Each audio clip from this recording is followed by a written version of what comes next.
네, 여러분 오늘부터는 이제 예배에 대한 이야기를 좀 나눠보려고 합니다.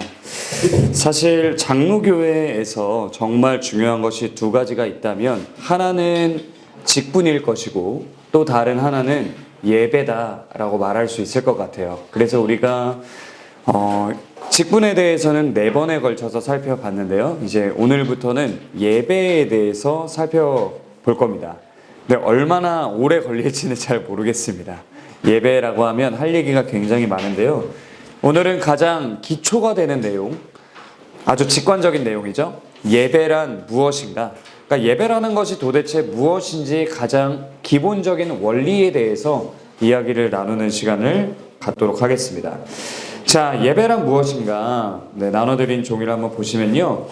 예배는 단순한 종교적 의례가 아니라 피조물인 인간이 창조주이자 구속주이신 삼위일체 하나님께 마땅히 그리고 필연적으로 드려야 할 반응입니다. 예배를 지칭하는 영어 단어가 worship인데 이걸 고어적 형태인 words, 가치와 ship, 신분 혹은 상태에서 유래한 표현이거든요. 그래서 이게 worship이라는 단어가 본래 어떤 의미를 가지고 있냐? 하나님이 지니신 최고의 존엄과 중요성 그리고 지위를 인정하는 행위다라는 의미를 담고 있습니다. 그래서 성경은 이러한 예배 행위를 설명할 때요. 다음에 대표적인 3가지 단어를 사용하는데요. 첫 번째는 경외를 뜻하는 세보라는 단어입니다. 이 단어는 거룩한 두려움, 경의, 떨리는 마음 이런 의미를 가지고 있는데요. 그러니까 우리가 예배를 드릴 때 그 예배의 출발점이 뭐냐라고 하면 편안함이 아니라 하나님의 거룩하심 앞에서의 거룩한 긴장과 두려움이다라는 걸 알려주는 겁니다.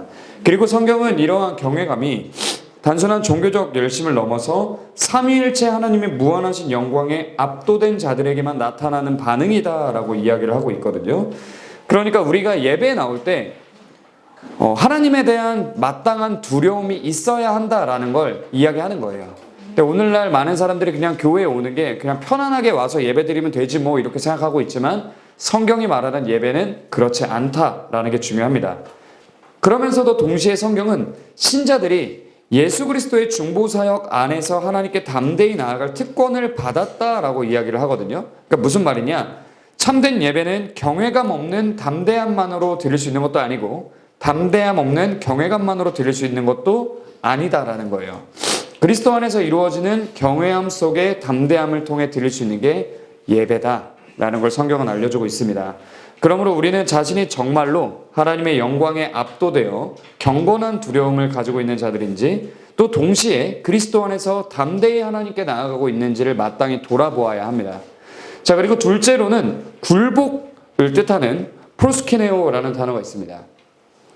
이 단어는요, 무릎을 꿇다, 엎드리다와 같은 의미를 가지고 있는데요. 이게 예배에서의 핵심적인 자세를 아주 잘 가르쳐주고 있습니다. 그러나 성경이 말하는 굴복은 단순한 외적인 행위를 말하는 게 아닙니다. 우리가 예배당에 와서 무릎 꿇고 있다고 예배를 드리는 게 아니라 성경이 우리에게 요구하는 그런 굴복은 하나님 앞에서의 내적이고 전인격적인 복종입니다. 그래서 요한계시록을 보면요, 24장로들이 보좌 앞에 엎드리는 행위를 통해서 참된 예배가 무엇인지를 아주 생생하게 보여주는데요. 이게 요한계시록 4장, 5장에 보면 나옵니다. 여기서 24장로들은 자신의 뜻과 권리를 완전히 내려놓고 하나님의 통치를 전적으로 받아들이는 모습으로 소개가 됩니다. 그러니까 참된 예배라는 것은 하나님의 주권을 거부하고 자기 스스로가 인생의 주인이 되고자 하는 타락한 인간에게서는 발견될 수 없는 거다라는 거예요. 타락한 인간은 스스로 하나님께 복종할 수 없고 오직 성령의 은혜가 임할 때 반역의 상태에서 벗어나서 하나님의 주권을 철저히 인정하고 복종하게 되는 것이다. 그게 예배다라는 걸 우리는 알아야 합니다. 그러므로 우리는 자신의 상태를 우리가 잘 돌아봐야 하는데요. 이러한 주권에 대한 인정과 복종의 자세가 여러분에게 없다면 우리는 오늘 교회에 와서 예배를 드리고 있지만 그게 참된 예배가 될 수는 없다라는 거예요. 자, 그리고 셋째로는 섬김, 라트레이아라는 단어와 봉사, 레이투르기아라는 단어를 통해서 성경은 예배가 뭔지를 알려주는데요. 네, 라트레이아는 하나님께 드려지는 종교적 섬김, 곧 제사적 헌신을 의미합니다. 사도 바울은 로마서 12장 1절에서 이 단어를 사용하며 우리의 몸을 거룩한 산 제물로 드리는 것이 그것이 바로 영적 예배다라고 정의하였는데요. 그러니까 이것은 예배가 특정 시간과 장소에 국한되지 않고 신자의 삶 전체로 확장되는 헌신이다라는 걸 보여주는 겁니다. 반면에 레이투르기아라는 단어는 공동체 안에서 이루어지는 공적 섬김을 의미하거든요. 여기에는 하나님께 드려지는 공식적이고 공동체적인 봉사의 성격이 포함이 됩니다. 따라서 성경이 증언하는 예배는 단순한 개인의 경건을 넘어서 삶 전체와 공동체 안에, 교회 공동체 안에서 드려지는 총체적 섬김이다라고 이해할 수 있습니다. 그러나 여기서 우리가 이렇게 얘기한다고 해서 좀 구분을 짚고 넘어가야 할 부분이 하나가 있는데, 그게 뭐냐면 개혁주의 전통에서는 예배를 두 가지로 구분한다는 걸 우리가 알아야 됩니다. 하나는 넓은 의미의 예배, 삶 전체예요. 그리고 두 번째는 엄밀한 의미의 예배, 하나님께서 제정하신 공적 예배를 의미합니다. 그래서 우리가 막 그런 얘기를 많이 사용하잖아요. 우리의 삶 전체가 예배다, 이런 얘기를 많이 사용하는데 맞습니다. 그러나 공예배, 우리가 주일에 예배 자리에 교회 공동체적으로 모여서 드리는 이 공예배는 하나님께서 특별히 제정하신 예배로서 대체 불가능한 중심적 위치를 차지한다라는 걸 알아야 합니다. 따라서 참된 예배자는 삶으로 하나님을 섬길 뿐만 아니라 반드시 교회 공동체 안에서 공적으로 하나님께 나아가도록 부름받은 존재다라는 것을 기억하는 것이 굉장히 중요합니다. 자, 그러면 둘째로 예배의 목적은 무엇이냐? 자, 예배는 인간의 창조 목적인 하나님을 영화롭게 하고 그분을 영원토록 즐거워하는 것을 공적으로 구현한 행위입니다. 감사합니다. 자, 이것을 다음에 세 가지 목적으로 설명할 수 있는데요. 첫째로 예배의 최우선적 목적은 성부, 성자, 성령 삼위일체 하나님의 영광을 찬양하며 특히 예수 그리스도를 통한 구속사역에 감사하는 것에 있습니다. 자, 요한계시록 4장과 5장을 보면 죽임당하신 어린 양 예수 그리스도께서 왜 예배를 받기에 합당하신지를 선포하는 내용이 가득 담겨 있는데요. 성자 예수님은 창조주이실 뿐만 아니라 자신의 피로 우리를 사서 하나님께 드리신 구속주이시기 때문에 신약 백성인 우리의 예배에는 죄사함에 대한 감격적인 기쁨과 즐거움의 반응이 반드시 동반되어야만 합니다. 자, 그리고 둘째로 예배의 목적 중 하나는 성도의 유익에 있습니다. 예배를 통해 성도는 구원의 혜택을 경험하고요, 하나님께 대한 의존을 선포하고 은혜의 수단을 누리게 됩니다. 그래서 성도의 유익이라는 목적도 담고 있고, 셋째로 예배의 목적은 신자들이 언약적 교제를 누리는 것에 있습니다. 예배는 하나님과 구속받은 백성 사이의 친밀한 교제인데요. 그러나 이 교제는 인간이 시작하는 게 아닙니다. 누가 시작하시냐? 하나님께서 우리를 먼저 부르시고 말씀하심으로 시작되는 은혜의 대화가 바로 예배인 겁니다. 그렇게 하나님께서는 예배의 자리에서 우리에게 창조와 구속의 역사를 선포하시고 약속의 효력을 확증하십니다. 이러한 예배의 자리에서 구속받은 백성인 우리 신자들은 신앙을 고백하고요, 하나님께 간구하고 감사를 드리고 말씀을 가슴에 새기며 언약적인 교제를 누리게 되는 것이 핵심입니다. 자, 그러나 방금 말했던 두 번째 목적, 세 번째 목적은요, 2차적인 목적일 뿐이에요.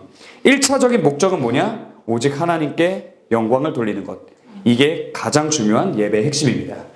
자, 그렇다면 이러한 예배, 하나님께 영광을 돌리는 예배는 어떻게 가능한 것이냐? 이 질문이 반드시 따라옵니다. 하나님께 예배가 상달되는 근거는 인간이 임의적으로 판단할 수 있는 것이 아니기 때문인데요. 오직 하나님의 계시에 의해 결정되는 것이 예배다라는 걸 기억해야 합니다. 이 부분에 대해서 그럼 성경은 뭐라고 얘기하냐? 아주 단호하게 선언하는데요. 하나님께 드리는 예배는 오직 중보자이신 예수 그리스도를 통해서만 가능하다라고 가르쳐주고 있습니다. 그 이유가 뭐냐? 첫째로 예수 그리스도는 은혜 언약의 유일한 중보자이자 대제사장이시기 때문입니다. 디모데전서 2장 5절에 보면요, 하나님은 한 분이시요 또 하나님과 사람 사이의 중보자도 한 분이시니 곧 사람이신 그리스도 예수라라고 말하고 있고요. 히브리서 9장 15절을 보면 이로 말미암아 그는 새 언약의 중보자시니 이는 첫 언약 때에 범한 죄에 속량하려고 주사 부르심을 입은 자로 하여금 영원한 기업의 약속을 얻게 하려 하심이라 라고 이야기하면서 그분이 우리의 유일한 중보자이심을 강력하게 가르쳐주고 있습니다. 자, 둘째로 그리스도는 단번에 드려진 속죄 제사를 통해 하나님께 나아갈 길을 여셨기 때문입니다. 히브리서에 보면요, 거룩한 자들을 한 번의 제사로 영원히 온전하게 하셨다라고 이야기하면서 그 형제들이 그리스도 안에서 한 형제가 된 우리들이 예수의 피를 힘입어 성소에 들어갈 담력을 얻었다라고 설명해주고 있습니다. 그래서 예수 그리스도의 피로 말미암지 않고는 우리는 예배를 드릴 수 없는 겁니다. 자, 셋째로 지금도 보좌 우편에서 자신의 백성을 위해 끊임없이 중보하고 계시기 때문이에요. 자, 히브리서 7장 25절에 보면 그가 항상 살아계셔서 그들을 위하여 간구하심이라 라고 선포하고 있는데요. 그러니까 지금도 우리를 위해 예수 그리스도께서 하나님의 보좌 우편에 앉으셨고 거기서 우리를 위해 중보하고 계시기 때문에 그 중보의 효력으로 말미암아 우리가 오늘날에도 하나님께 예배를 드릴 수 있다라는 겁니다. 결국에 예수 그리스도를 통한 예배만이 하나님께 연락될 수 있음을 우리는 기억해야 하는데요. 인간이 임의적인 판단으로 드리는 예배는 하나님께 결코 상달될 수 없다. 이 사실을 우리는 잊어서는 안 됩니다. 오직 예수 그리스도의 이름으로 드리는 예배, 오직 그리스도의 속죄 사역과 중보 사역에 전적으로 의지하며 드리는 예배만이 하나님께 상달된다라는 것을 우리는 잊으면 안 됩니다. 오늘날에는 어떻습니까? 막 예배를 그냥 임의적으로 많이 드리잖아요. 그런데 정말 그러한 예배가 하나님께 상달되는 예배인가? 이 부분에 대해서 우리가 깊이 고민해 봐야 한다라는 겁니다. 그래서 여러분이 오늘 예배 자리에 나오셨는데 여러분은 우리의 유일한 중보자이신 예수 그리스도께 의지하는 마음으로 그분으로 말미암아 우리의 예배가 하나님께 상달될 수 있다라는 믿음을 가지고 이곳에 나오셨는지, 아니면 그냥 주일이니까 그냥 교회 가서 예배드리면 하나님이 받으시겠지라는 마음으로 나오셨는지 많이 돌아보셨으면 좋겠습니다. 자, 그럼 이제 4번을 보도록 할게요. 그럼 예배는 구체적으로 어떻게 드려야 하느냐? 이게 굉장히 중요한데요. 중보자이신 예수 그리스도를 의지하는 가운데, 의지하는 건 알겠어요. 마음이 어떤 마음이어야 하고 어떤 신앙 안에서 예배를 드려야 하는지는 알겠는데 구체적으로 예배를 그럼 어떻게 드려야 되냐? 이 질문에 대한 성경적 대답을 정리한 것이 바로 역사적 장로교회의 예배의 규정적 원리, RPW라고 부르는데요. 이 예배의 규정적 원리입니다. 사실 예배의 원리와 관련해서는 크게 4가지 견해가 역사 속에 있어 왔습니다. 첫 번째는 예배의 규정적 원리고요. 두 번째는 예배의 규범적 원리, 세 번째는 예배의 지침적 원리, 네 번째는 예배의 실용적 원리입니다. 자, 예배의 규정적 원리는요, 이제 존 칼빈으로부터 시작해서 우리에게 아주 계승되어 왔어야 하는, 사실상 오늘날은 많이 사라졌지만 마땅히 계승되었어야만 하는 예배 원리입니다. 자, 여기서 중요한 건 그 권위, 예배의 권위를 어느 것을 참고해서 세우냐라고 할 때 오직 성경의 명령입니다. 그래서 성경이 명령한 것만 예배에서 드려야 된다라고 보는 입장이 예배의 규정적 원리를 따르는 입장입니다. 그러면 성경의 특정 부분에 대해서 이야기하지 않으면 어떻게 하냐? 그건 금지된 거다라고 보고요. 모든 예배를 하나님 중심적으로 이해하고 이러한 예배에서 드러나는 가장 핵심적인 특징은 단순성입니다. 예배가 굉장히 단순해집니다. 왜냐? 하나님께서 명하신 것만 하니까요. 자, 그런데 예배의 규범적 원리는 뭐냐? 마르틴 루터가 이 분야에서 아주 잘 알려져 있는 대표적인 인물인데요. 루터 교회에 가보면요, 성경을 기반으로 예배를 드리는데 여기에 추가적으로 교회의 전통을 같이 받아들입니다. 자, 그래서 성경이 하지 말라고 한 게 아니면 해도 된다라고 보고요. 그래서 성경의 특정 부분에 대해서 침묵한다면, 예를 들어서 성경에서 성가대 해도 된다 안 된다 이렇게 얘기를 안 하잖아요. 그러니까 어떻게 해요? 얘기를 안 하니까 침묵하고 있으니까 해도 된다, 자유다라고 해서 받아들이는 겁니다. 그래서 하나님 중심적인 예배를 드리지만 인간의 전통이 많이 가미되어 있는 게 특징이고요. 이러한 예배의 특징은 전통을 유지하되 유연성이 많이 보인다라는 게 특징입니다. 그래서 이게 저희가 받아들이는 입장은 아니에요. 자, 그리고 예배의 지침적 원리라고 해서 비교적 최근에 생겨난 개념인데요. 이제 존 프레임을 통해서 알려진 개념이 이제 구체화된 걸 이제 IPW라고 부르는데, 여기서 중요한 건 성경의 권위를 믿되 당회의 판단이 굉장히 중요하다라고 이야기를 합니다. 그래서 목사와 장로와 집사가 고민해 볼 수 있다는 거예요. 그리고 이게 성경적으로 봤을 때 이 정도 해도 될 것 같아 하면 예배에 넣어도 된다. 그래서 성경적 원리에 부합된다고 판단이 되면 원리에 따라서 판단하고 이제 하나님 중심적이지만 공동체의 해석을 더해서 예배를 드리며 균형 있게 해라 라고 보는 입장이 이제 IPW, 예배의 지침적 원리입니다. 그러나 이것도 저희는 원래 받아들이지 않습니다. 왜냐하면 우리의 판단을 믿을 수가 없어요. 당회에서 얼마나 성경적인 판단을 할 수 있을지도 알 수 없고, 그리고 우리가 성경의 내용을 마음대로 임의적으로 좀 수정해 나갈 수 있는 인간의 그런 죄악된 본성이 우리 안에 있기 때문에 우리는 이 원리도 받아들이지 않습니다. 자, 그리고 마지막은 예배의 실용적 원리라고 부를 수 있는데요. 현대교회의 흐름을 말합니다. 무슨 말이냐? 인간의 필요와 문화와 그리고 결과가 어떻게 나올 것이냐가 예배의 원리에서 가장 중요하다라고 보는 입장이에요. 그래서 그냥 유익하고 효과가 있으면 예배 안에서 해도 된다라고 보는 입장이 바로 이 입장입니다. 그래서 성경이 침묵하고 말고 여기선 사실 의미가 없어요. 그냥 예배를 자꾸 실험해 보면 되는 겁니다. 이거 하면 사람들이 좋아하던데? 예배에서 우리가 연극을 한번 올려볼까? 설교 대신에 연극을 한번 해볼까? 사람들이 좋아하네? 그럼 해도 되는 거지 뭐. 이렇게 받아들이는 게 예배의 실용적 원리입니다. 그래서 예배의 특징이 굉장히 실용적이고 다양성을 갖게 된다라는 게 특징인데요. 역사적인 장로교회는 이러한 예배를 따르지 않습니다. 우리가 따르는 예배의 규정적 원리의 핵심은 1세기, 2세기 초대교회의 모습과 오늘날 우리의 연속성이 잘 맞닿아 있다는 게 특징이거든요. 그래서 저는 이렇게 질문을 드려보고 싶어요. 예배 규정적 원리, 규범적 원리, 지침적 원리, 실용적 원리, 이렇게 4가지 원리를 따르는 교회가 각각 있다고 칩시다. 그런데 만약에 1세기에 살았던 사도들 그리고 2세기에 살았던 속사도들이 이 시대에 와서 그 4군데 예배를 참석해 본다고 치는 거예요. 그럼 과연 그들은 어떤 예배를 보고 우리와 정말 연결되어 있는 우리의 후손들이구나 라고 판단할 수 있는 교회가 과연 그 4군데 중에 어딜까 라는 생각을 해볼 필요가 있습니다. 이런 걸 생각했을 때 역사적인 장로교회가 예배의 규정적 원리를 철통같이 지켜왔던 겁니다. 왜냐? 하나님께 예배하는 합당한 방식은 하나님께서 친히 제정하셨다고 믿기 때문입니다. 그리고 그걸 성경을 통해 우리에게 계시하셨다라고 보기 때문에 우리가 예배의 규정적 원리를 따르는 겁니다. 그래서 제가 이후에 나눌 모든 내용도 다 예배의 규정적 원리에 입각해서 나누게 될 건데요. 결론적으로 중요한 건 예배라는 건 인간의 창의성이나 취향의 영역이 아니라는 겁니다. 오늘날 많은 사람들이 내 마음에 드는 예배를 찾아다닙니다. 거기 교회 가니까 이걸 하니까 좋던데, 거기 가니까 이걸 해서 좋던데, 어디 가니까 찬양팀이 참 좋더라, 성가대가 참 좋더라. 이건 결국에 뭡니까? 인간의 취향에 따라서 예배를 선택해도 된다라는 입장이에요. 그러나 장로교회 예배는 그렇지 않습니다. 하나님의 주권과 계시의 그 중요성, 계시의 충분성을 믿고 성경 안에 우리가 예배를 어떻게 드려야 하는지에 대한 합당한 답이 다 들어있다라고 믿고 그것을 따르는 게 장로교회의 예배입니다. 그리고 우리가 그러면 이렇게 하나님께서 명하신 대로 예배를 드릴 때 장점이 뭘까?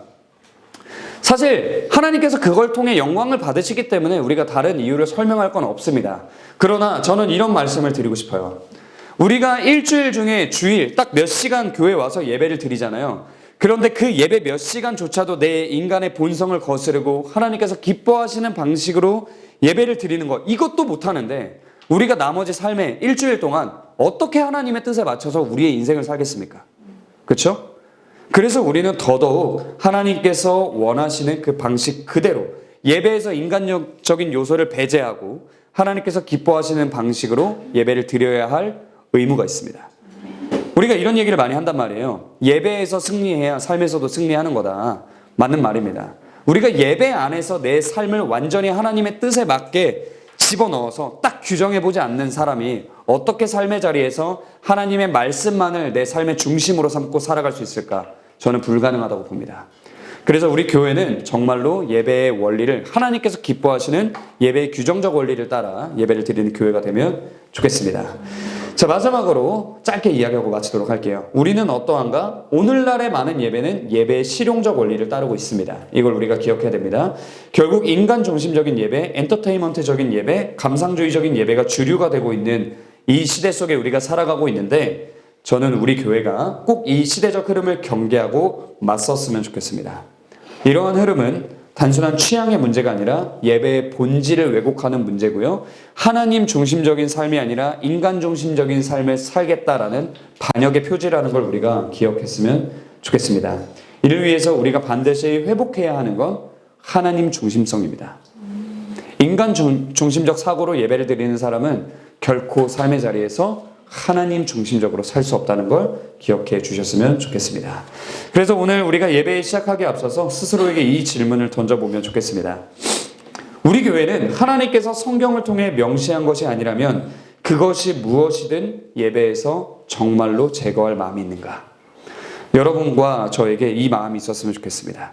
예배 중에 우리의 마음을 뜨겁게 하는 부분들이 막 있을 수 있어요. 그런데 그게 성경적이지 않다라는 판단이 선다면 과감히 버릴 마음이 있는가? 그 마음이 우리에게 있는지도 한번 돌아보면서 이 시간에 함께 기도했으면 좋겠습니다.